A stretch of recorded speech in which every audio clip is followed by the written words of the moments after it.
Buenos días de nuevo. Vamos a dar comienzo a esta segunda parte de la conferencia y en primer lugar quería agradecerte, Raúl, la conferencia. Ha sido muy interesante, sin duda muy inspiradora. Es un placer escucharte, ha sido un placer escucharte y además aprender de ti, ¿no? Es súper interesante todo lo que venís haciendo desde Aragón y también desde el Lab. Y ahora lo que nos toca en esta segunda parte es reflexionar sobre la conferencia y también sobre este concepto, ¿no?, que nos has introducido sobre la democracia afectiva. Como decía, en esta parte de la conferencia vamos a tener una especie de entrevista, conversación y todos los participantes pueden ir planteando sus preguntas en el apartado de preguntas y respuestas para que posteriormente también puedan plantearlas y tú responderlas en directo. En línea con el Lab, con el laboratorio de Aragón, y con este concepto de democracia afectiva del que nos has estado hablando en la conferencia, yo quería preguntarte, en primer lugar, si crees que donde se apostó únicamente por plataformas digitales o por laboratorios digitales de participación o de innovación, si ese concepto se ha ido diluyendo, si ha perdido fuerza o si se ha ido perdiendo un poco el interés en esas plataformas únicamente digitales. Mira, bueno, en primer lugar, hablar de plataformas digitales y hacerlo en un evento que se circunscribe al ámbito nacional, porque es de la FLAP, es el Ministerio y por lo tanto estamos hablando de España, lo primero que hay que decir es que aquí es milagroso que las dos plataformas digitales más potentes que se hayan creado a nivel internacional sean las dos españolas, una promovida por el Ayuntamiento de Madrid y otra por el Ayuntamiento de Barcelona, ¿no? Decidin y Consul. Entonces, vaya por delante que el trabajo y nuestra admiración a ambas iniciativas es total, ¿no? El problema es que, bueno, no en absoluto de estas plataformas, ni mucho menos, sino que hubo algunos, incluso yo mismo, tecnoutópicos en algún momento de los últimos 10, 12 años que pensamos que con la tecnología podíamos resolver muchos de los desafíos, muchos de los problemas que el mundo analógico nos estaba entregando, ¿no? Y que, bueno, pues que la plataforma nos iba a permitir canalizar toda la inteligencia colectiva y toda la energía ciudadana que preveíamos superior a la que realmente era, bueno, pues para producir políticas públicas. Es verdad que en el contexto del 15M hay un momento de impugnación y de desafío a lo establecido y también como un momento clave histórico de repolitización, que es incluso en fin, trasciende el ámbito nacional porque se pudo ver también en Estados Unidos, primaveras árabes, en muchos procesos en Latinoamérica, etcétera. O sea que el 15M no era en absoluto un fenómeno aislado, sino que es de alguna forma el formato que tomó en España, pero era un movimiento global, ¿no? Como de distancia, de desafección y desconfianza. Entonces ahí preveíamos que había muchísima energía, un torrente de energía que había que canalizar. Era tanta la magnitud de ese torrente y tan potente que evidentemente la digitalización, más bien, porque además muchos de los protagonistas de esos movimientos, bueno, pues en fin, tenían su propia trayectoria, estaban vinculados con las propias comunidades hackers o comunidades de activistas digitales, lo fiamos mucho, ¿no?, a ese ámbito. Y lo cierto es que ha habido iniciativas súper potentes y muy interesantes que han surgido de ahí. El problema es que la energía se ha ido disipando. La energía se ha ido, bueno, pues aminorando. Y esto, ojo, no vamos a poner el foco en que de repente la gente no participa, que no compraría jamás ese discurso y menos aún lo promovería.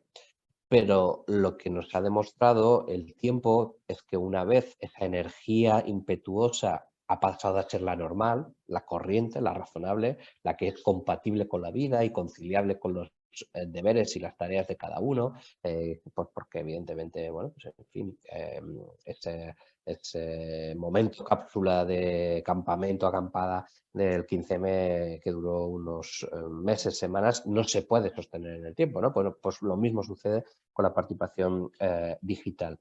Había que complementarla con una pedagogía, un despliegue, una capilarización, una vertebración, una dinamización muy activa de la participación ciudadana. Es decir, no vale con que un ayuntamiento X abra una plataforma y diga, podéis participar para decidir si la calle va a ser peatonal o no.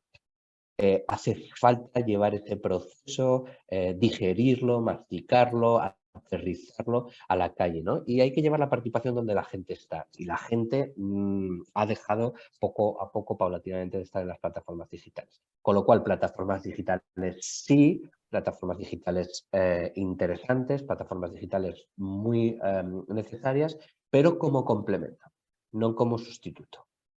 Entonces, y aquí, bueno, lo conecto con otra idea, ¿no? Invertimos miles de millones en educación, en sanidad o en pensiones o en servicios sociales, pero se nos hace raro invertir cientos de miles de euros en procesos participativos, en, digamos, en promoción de la democracia avanzada o innovación democrática, ¿no? Y yo creo que esto es un error, porque esto es como si tú te compras, en fin, tienes un ordenador potentísimo con unos programas increíbles, pero no inviertes en el sistema operativo. Bueno, pues el sistema operativo de la educación, la sanidad, las pensiones es la democracia y hay que invertir más en democracia. Y yo creo que paulatinamente estos proyectos en los que intervenimos, que generamos contractualidad social, que generamos deliberación, procesos, en fin, más o menos avanzados de afectividad, de gobierno democrático, etcétera, tienen que ser fortalecidos, ¿no? Eso me parece importante. Dicho de otro modo, que no sé si me estoy enrollando demasiado, pero ¿podemos hacer un proceso de participación digital exitoso? Sí, pero por ejemplo, como unos presupuestos participativos, sí, pero requerirá un despliegue de esfuerzo de capilarización y de llevar eso a la realidad del territorio a la altura del proceso que estamos intentando promover, ¿no?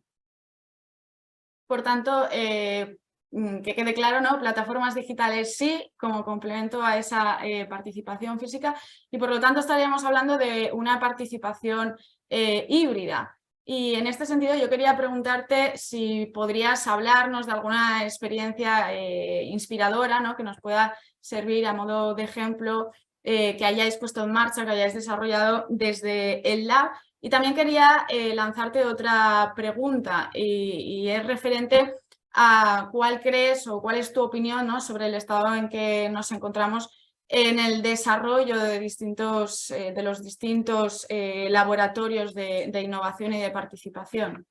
Bueno, pues por poner un ejemplo que no cité en la presentación, el H100, que lideró mi compañero y colega Carlos Oliván, de donde es oriundo precisamente de la propia Huesca, una ciudad que tiene unos 50.000 habitantes. H100 fue un proceso en el que elegimos por sorteo a 100 ciudadanos, con variables de edad, sexo, distrito postal y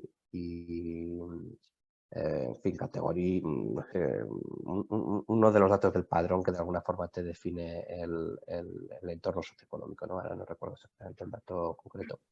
Esto nos permitió tener a 100 ciudadanos de Huesca representativamente, o sea, demográficamente representativos, durante todo un sábado, diseñando la Huesca del futuro, en una lógica de vecindario y de ciudad.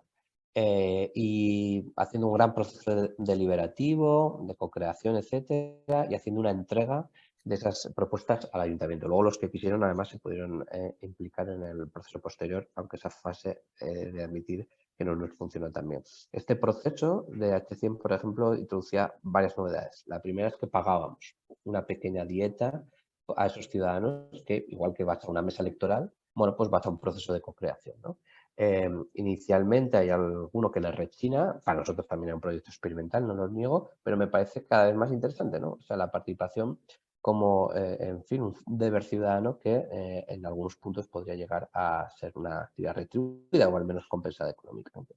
Y en segundo lugar, bueno, porque pusimos facilidades como por ejemplo una guardería, de tal manera que una mujer que tiene 4 hijos estuvo con nosotros todo un sábado dando y aportando cómo se imaginaba la ciudad del futuro. Y eso era importante porque nunca jamás a ningún proceso participativo, a ninguna plataforma digital, asomó por ahí, ¿no? Esta mujer con sus 4 hijos, nunca tuvo tiempo y nosotros le habilitamos esa ventana de tiempo, esa ventana de oportunidad, hicimos esa conectividad, ¿no? Esa redistribución de conectividad de la que hablaba en mi presentación. Respecto a la segunda pregunta, Ana, de los laboratorios, yo creo que los laboratorios como metáfora es una metáfora ganadora, que va más y que, bueno, se han reivindicado como espacios, como dispositivos, como plataformas, como proyectos, bueno, pues en fin, que abren las instituciones desde dentro y que nos permiten repensar y reflexionar sin miedo a equivocarnos, ¿no? Yo creo que eso es la principal virtud de los laboratorios, ¿no? El reivindicar el derecho al error, el derecho a romper las cosas, a equivocarnos. Y en ese sentido, en fin, hasta el punto que vivimos una pequeña inflación de que todo es lab, ¿no? Ahora, ayer me invitaron a una cosa, a un Zoom online y le llamaban laboratorio. Entonces yo no entendía por qué le llamaban laboratorio si era simplemente un espacio, ¿no? De diálogo. Pues eso se llama, en fin, tertulia o mesa redonda, ¿no? Pero no laboratorio. Hay como una querencia por llamarle laboratorio a lo que veníamos haciendo desde antes de toda la vida. Y bueno, no está mal si con eso lo que queremos es ir contaminándonos, ir impregnándonos un poco de esos 6 vectores, de esa apertura, de esa transversalidad o mezcla, de esa experimentalidad, esa idea colaborativa o digital, ¿no? y de agilización. No obstante, lo potente no es que de aquí a 2 o 3 años haya de repente 100 laboratorios en España. No digo que no pueda pasar. Lo importante es que haya 5.000 organizaciones que operen más o menos como un laboratorio. Ese es el proyecto de transformación profunda, ese es el legado que queremos jugar los que llevamos una década larga desarrollando esta idea de los ecosistemas, las comunidades y los laboratorios de innovación. Un conjunto de herramientas capaces de transformar el colegio rural, la universidad de nuestra ciudad, el ministerio de Medio Ambiente o el de Economía, el ayuntamiento X, ¿no? En fin, ese es el verdadero legado, la verdadera agenda de transformación, ¿no? Que como unos laboratorios que parecían residuales, marginales, un poco locos, un poco osados, provocadores, ¿no? Son capaces de haber arriesgado, haber experimentado cosas y replicar, llevar, inocular este código, ¿no? Como un código hacker en el conjunto de la organización. En eso es en lo que estamos y en eso es lo que nos hace, bueno, pues en fin, especial ilusión, ¿no? Porque eso es cambiar un país, ¿no? Y en línea con este fomento tan necesario, ¿no? de la participación, de esa última capa de la pirámide de la que nos hablabas, de la parte de democracia afectiva y también recuperando esta idea que decías que al final pues la energía, ¿no? La fuerza con la que en ocasiones se empezó a participar pues también se ha ido perdiendo, se ha ido disipando. ¿Cómo lograr involucrar a los más jóvenes, a la ciudadanía más joven o en edades más tempranas? Mira, yo creo que ahí la clave es que la participación no sea una cosa aburrida, que es importante, claro, porque si la participación es estar en una sala de centro cívico un jueves a las 8:30 de la noche debatiendo el sexo de los ángeles, etcétera, pues entonces la gente se frustra y no vuelve, ¿no? Entonces, esa participación hipermilitante de los súper convencidos y los motivados a mí no me interesa. Bueno, en fin, en fin, me parece encomiable quien elige esa trayectoria, pero son marginales, son muy pocos, no representa al ciudadano medio. Entonces la participación tiene que ser experiencia, tiene que ser juego, tiene que ser diversión, tiene que ser también influyente, porque si tú participas y ese esfuerzo, esa energía, ese tiempo que tú has dedicado no influye en la política pública final o en el producto final o en el servicio público final, pues evidentemente tú no vuelves, ¿no? Porque no te tienes considerado. Tiene que ser transparente, tiene que ser trazable, es decir, si yo doy ideas, tengo que saber cuáles son seleccionadas y cuáles no, y si son que no, por qué no han sido seleccionadas. Y luego tiene que ser responsiva.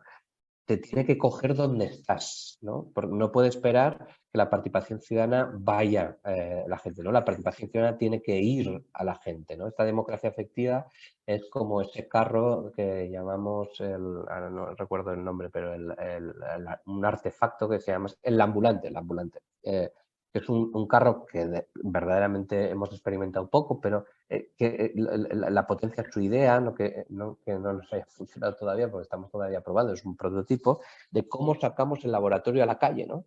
Como si fuera un espacio de animación, un carromato de animación en el que tú estabas paseando por la Plaza del Pilar y de repente te asaltan unos tipos y te dicen que prefieres, ¿no? Si X o Z, ¿no?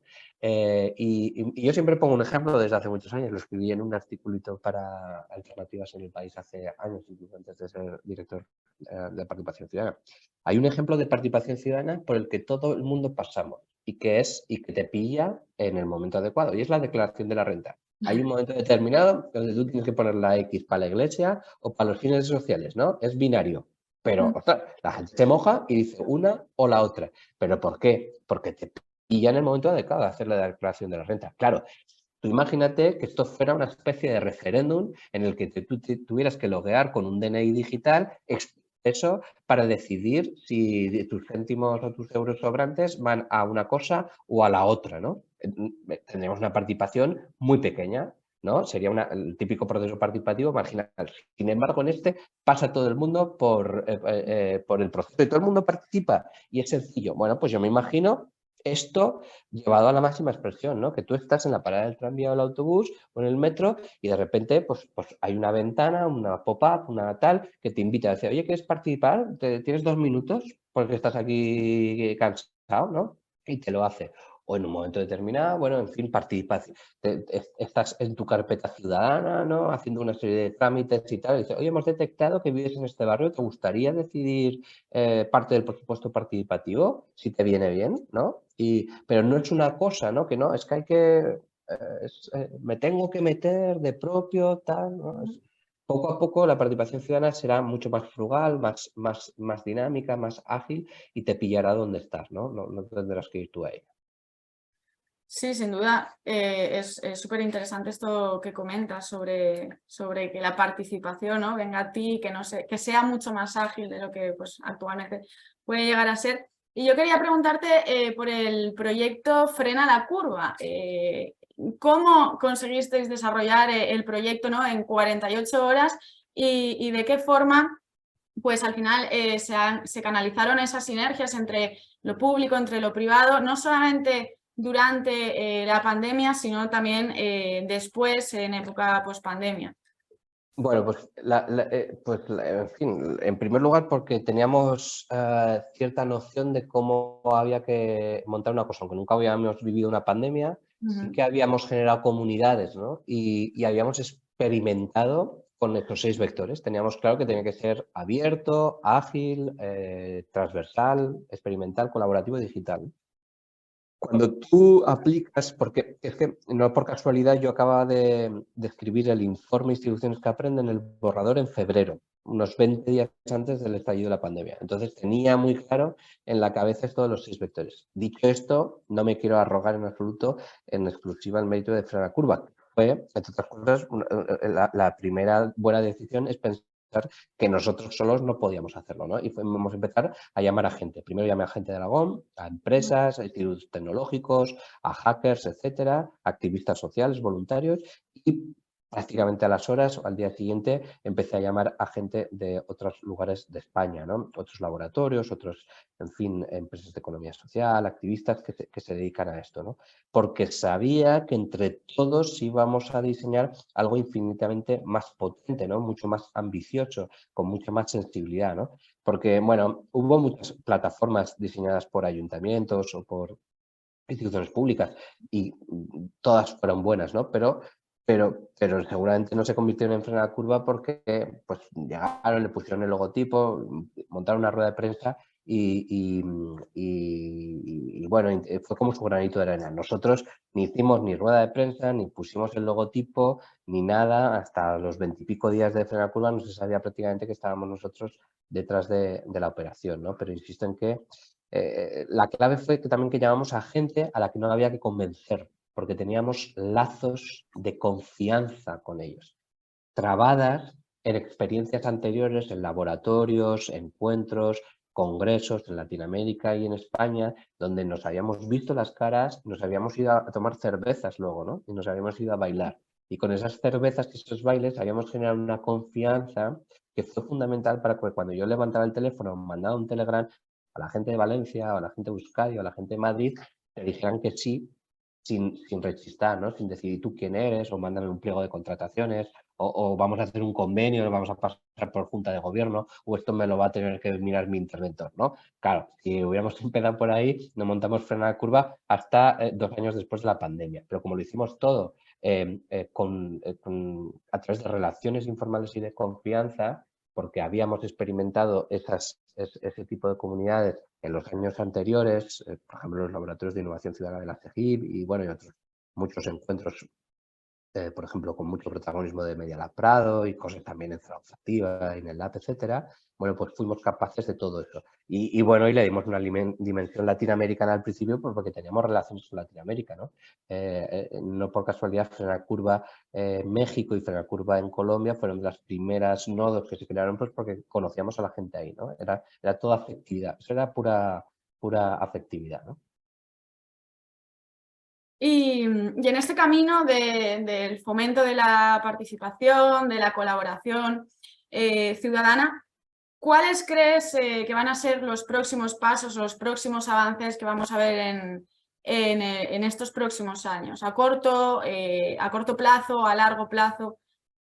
Mira, yo hago un diagnóstico de la situación del gobierno abierto en los siguientes términos. Pienso que la transparencia está a un 85% de desarrollo. Ha sido un éxito brutal. Las leyes, los consejos de transparencia y en general el chip cultural ha cambiado y la transparencia hoy está consiguiendo cosas que hace unos años, en pleno 15M, no nos hubiéramos imaginado, ¿no? Rendición de cuentas, prevención de la corrupción. Yo estoy convencido de que España hoy es un país menos corrupto, no porque las personas seamos especialmente mejores que las de hace 10 años, sino porque nos hemos dotado de un sistema de alertas y de transparencia proactivo que hace que a la gente le dé más reparo meter la mano en el cajón. Y eso es muy bueno, eso está muy bien. O sea, ahí transparencia, en fin, notable alto, rozando el sobresaliente. La participación ciudadana, bueno, pues hemos aprobado.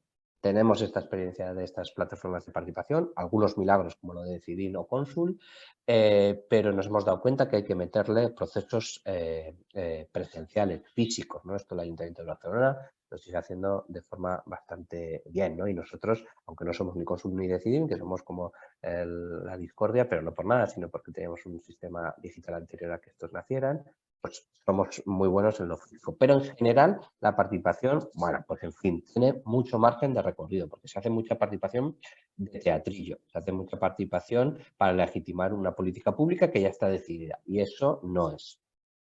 Y la colaboración, que es un poco más abstracto, este tercer eje del gobierno abierto, que mi amigo Ramírez de Alujas hará, bueno, pues de alguna forma también yo creo que vincula con el tema de la innovación, etcétera. Creo que es el que menos desarrollado estaba, hemos llegado pero creo que es el que más va a crecer. O sea, creo que está habiendo un cambio cultural en España y en otros gobiernos, como por ejemplo en Latinoamérica, y la colaboración va a ser lo que más va a reproducirse, a proliferar los próximos 2, 3, 4, 5 años, ¿no? Y te pongo un ejemplo. Yo empecé a trabajar el concepto de co-creación y codiseño hace exactamente 10 años, cuando inauguré la colaboradora, que era una línea de trabajo, un espacio en la azucarera. Y entonces esto de codiseño y co-creación se pensaban que le llamábamos co porque éramos de Zaragoza, y era de co. Les parecía a la gente de ciencia ficción, ¿no? Y ahora, sin embargo, codiseño o co-creación son conceptos plenamente instalados. Y hay un montón de policy makers, de funcionarios, de directivos públicos que son muy conscientes de que no pueden desarrollar ningún tipo de política pública sin plantearse un proceso de co-creación a la interna y a la externa, también a la interna. Ojo, que la revolución no solo viene de la participación ciudadana, sino también de implicar a tu propio mapeo de stakeholders, empezando por tus propios empleados, para que se sientan parte, ¿no? Entonces, bueno, pues en fin, transparencia muy bien, solo cabe mejorar un poco en términos de rendición de cuentas. Segundo, participación regular, y no estoy demasiado optimista por una serie de motivos que no vienen al caso. Y tercero, la colaboración. Creo que este va a ser el vector que lo pete en los próximos años. Y retomo esa idea que decías de cómo implicar, ¿no?, a nuestros empleados y también cómo implicar a los stakeholders. ¿Cómo se haría? ¿Cuál es la idea principal de cómo hacerlo? Bueno, en fin, yo en primer lugar tenemos que empezar por los mejores, ¿no? Y los mejores no me refiero solo a los más capaces, sino también a los que tienen un nivel de compromiso y ética más importante. Yo parto de la base de que a pesar de que el sistema de selección e incorporación de personal a la administración pública tiene serios fallos y déficits estructurales, se sigue incorporando pues mínimo un 10, 15, un 20% de gente muy motivada, con mucha vocación de servicio público, con ganas de aprender, con ganas de no dejarse caer en la cinta transportadora de la historia, ¿no? Y esos tienen que actuar de motores, de locomotores, de otro 80% largo, de gente que cumple y que hace lo correcto y que, bueno, pues en fin, está en los servicios públicos, pues porque son cómodos, pero también porque son dignos y bonitos, ¿no? Y que si alguien les lidera, les va a llevar. Y bueno, luego hay un 10% de gente que, como en todas las organizaciones, pues es muy complicado trabajar con ellos y que, pues, en fin, lo mejor es que hagan el menor mal posible, ¿no? Y que poco a poco las leyes y las normas nos permitan bueno, pues ir señalándoles la puerta de salida, ¿no? Al menos escorarlos de las puestas de decisión.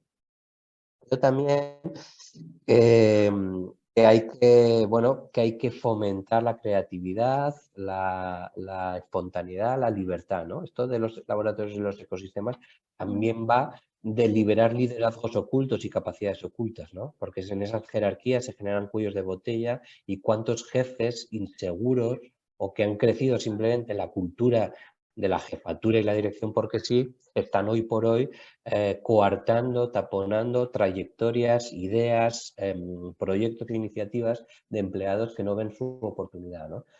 Nosotros cuando trabajamos en laboratorios ahí no hay jefes, ¿no? Ahí todos somos iguales y yo creo que eso poco a poco se tiene que ir extendiendo, ¿no? Y bueno, luego está esta idea, ¿no?, de que hay que atraer también a una nueva generación de gente muy potente y gente muy buena, ¿no? No puede ser que los mejores se nos vayan todos al ámbito privado y para eso hay que generar, bueno, pues un discurso más atractivo, más sexy. Hice un artículo hace poco para la revista Telos en la que hablaba del trabajo público del futuro, en la que vamos a trabajar por misiones, y vamos a poder ir saltando de misión a misión. Eso va a significar que tú te sientes mucho más alineado con los objetivos de tu trabajo, te van a coger por tus capacidades, no tanto por lo que dice tu título, por tu nivel o por tu grupo, sino que te van a coger por tus soft skills, por tus habilidades, etcétera, ¿no? Bueno, y que la evaluación y el desempeño pues va a ser más algorítmica y seguramente a la postre más justa que las oposiciones, ¿no? Porque las oposiciones son el mejor de los malos sistemas, pero yo creo que poco a poco debemos ir inventando otros sistemas mejores. Yo creo que hay organismos, ¿no?, como Naciones Unidas, donde bueno, pues te incorporas a un proyecto, estás 5 años, luego te evalúan y si eres un manta, pues te vas a casa y el 90% se queda y porque ha cumplido, ¿no? Bueno, pues yo creo que eso está bien. Y creo que hace falta un nuevo discurso que resignifique lo público, un nuevo discurso a la ofensiva que empodere y que ponga el énfasis en la importancia de los servicios públicos y que creo que los defensores de los servicios públicos, sindicatos incluidos, tienen que ir incorporándose a una nueva narrativa que no es ni corporativa, que no es a la defensiva, que no es nostálgica, ¿no? Esto no va de defender los servicios públicos de tiempos mejores, porque para empezar no son reales y segundo, en fin, por esa derivada no vamos a caer más que en la melancolía, el pesimismo y en la derrota, ¿no? Hace falta una narrativa de los servicios públicos en positivo, innovadores, frescos, adaptativos, etcétera, ¿no?